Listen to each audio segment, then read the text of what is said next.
दोस्तों, पूर्व सेना अध्यक्ष रहे जनरल एम नरवणे की पुस्तक 4 स्टार्स ऑफ डेस्टिनी काफी ज्यादा विवादों में है और इसकी मेन वजह है राहुल गांधी ने जब सदन में इस किताब के माध्यम से कुछ अंश सरकार को बताना चाहा था, जिसके बाद से राहुल गांधी पर यह आरोप लगाया गया कि जब यह किताब अभी तक प्रकाशित नहीं है, अनपब्लिश्ड है, तो राहुल गांधी के पास यह किताब पहुंची कैसे। और इस बात को लेकर दिल्ली पुलिस ने भी FIR दर्ज कर लिया है। दोस्तों, लेकिन इससे भी बड़ा सवाल यह उठाया जा रहा है कि राहुल गांधी सदन में इस किताब के माध्यम से झूठ बोल रहे हैं और इसके कारण उनकी संसद सदस्यता रद्द हो सकती है और उन्हें 5 साल तक की जेल भोगनी पड़ सकती है। आज हम इन्हीं सभी मुद्दों पर विस्तार से बात करेंगे कि इस बात में कितनी सच्चाई है और ऐसा क्यों कहा जा रहा है कि राहुल गांधी को 5 साल की जेल हो सकती है।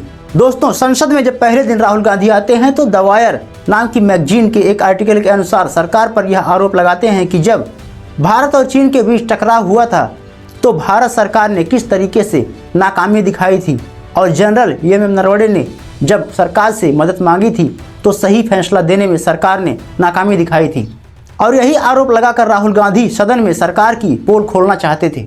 दोस्तों, लेकिन यह आरोप राहुल गांधी के लिए समस्या तब बन जाती है जब कहा जाता है कि द वायर कोई सरकारी दस्तावेज या फिर न्यायिक दस्तावेज नहीं है और इस माध्यम से राहुल गांधी सरकार पर जो आरोप लगा रहे हैं वह झूठा भी हो सकता है। इसके अलावा सदन में राहुल गांधी दूसरे दिन यह कहते हैं कि मनोज मुकुंद नरवणे की किताब ऑथेंटिक है, लेकिन सबसे बड़ी चौंकाने वाली बात यह है कि मनोज मुकुंद नरवणे ने इस किताब को लेकर कोई भी ऑथेंटिकेशन नहीं दिया है। इसके अलावा अगले दिन राहुल गांधी संसद के सामने मीडिया को एक मनोज मुकुंद नरवणे का ट्वीट दिखाते हैं और कहते हैं कि यह किताब अमेजन पर उपलब्ध है। लेकिन सबसे बड़ी चौंकाने वाली बात यह है कि मनोज मुकुंद नरवणे ने अपने इस ट्वीट में कहीं भी पुष्टि नहीं किया है कि यह किताब अमेजन पर उपलब्ध है। इसके बाद अगले दिन राहुल गांधी का बयान कुछ और ही बदल जाता है और वह कहते हैं कि यह किताब भारत में अवेलेबल नहीं है बल्कि यह किताब विदेशों में अवेलेबल है। और यहीं से कंट्रोवर्सी और ही ज़्यादा शुरू हो जाती है कि आखिर राहुल गांधी के पास यह किताब कैसे पहुंची। दोस्तों, ऐसे कई आरोप राहुल गांधी पर गोदी मीडिया चैनल्स के द्वारा और बीजेपी समर्थकों के द्वारा लगाया जा रहा है। बहरहाल दोस्तों, आइए बात कर लेते हैं कि अगर राहुल गांधी का यह आरोप झूठा साबित होता है तो इन्हें कितने साल की सजा हो सकती है। दोस्तों, भारतीय न्याय संहिता यानी कि BNS की धारा 499 और 500 के तहत राहुल गांधी पर मानहानि का मुकदमा यानी कि मानहानि का केस दर्ज हो सकता है। इसके अलावा IPC यानी कि BNS की धारा 211 के तहत राहुल गांधी पर झूठा आरोप लगाने के केस में दर्ज किया जा सकता है और इसके साथ ही 2 से 5 साल तक की सजा राहुल गांधी को हो सकती है।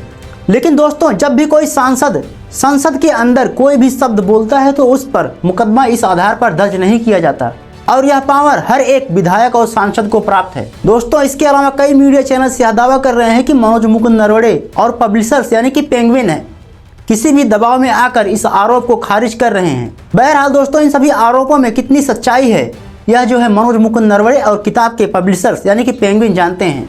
बाकी आप अपनी राय कमेंट बॉक्स में जरूर दे सकते हैं। मिलते हैं अगली वीडियो में, तब तक के लिए जय हिंद, जय भारत।